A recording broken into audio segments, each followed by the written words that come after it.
Alright, so this thing is very user-friendly, very easy to install. I don't normally do product reviews, but I'm in the car so much that the dash cam was absolutely necessary for my profession, but more importantly for liability, so I highly recommend anybody getting one. These are relatively inexpensive for the liability that they provide. Whether it's this one or another one, you can get one for 100 to 200 bucks. I do have a link to this one in the description below. It is an excellent 4K resolution. It comes with the front dash cam as well as the rear cam, which I was not even aware of until I started opening the box and digging through. There's the rear camera there. Plugs directly into the cigarette lighter, so there's no additional plugs or outlets or installation to the battery that you'll need. All that the dash cam does is simply slide into the suction cup there. You'll plug the cord into the top of the camera and then the other end into the charger, and you're ready to go. All right, so for installing the front dash cam, all we're going to do is wipe the spot on the windshield where you want it to go clean. Adhere it directly to, and then we're going to twist the suction cup to lock it in place.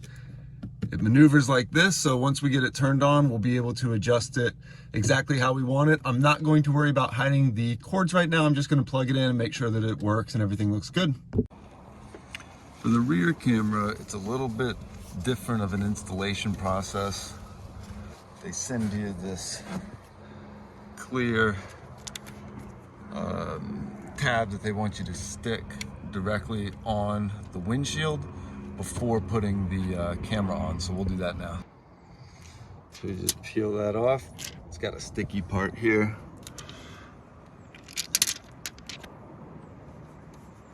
Let's see if we can get all of the air bubbles out of here, as many as we can.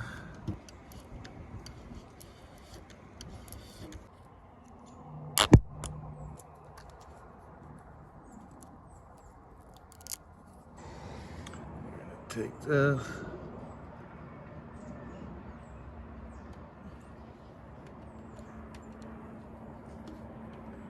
Place it on there. Nice in the middle. I'm gonna worry about hiding the cords later. For right now, just wanna see how this works. The rear dash cam is installed directly on top as such. Now, as long as it's plugged into the cigarette lighter, as soon as you start your car, it will turn on automatically. So we're gonna go through some setup options here. It looks like there are some buttons on the side to make a selection. And once you're through time and date, that's pretty much it. All right, so we've got a really nice display here. You will hold the power button on for 3 seconds to shut it off. But you've got the rear in the top left. You've got the front as the larger camera here.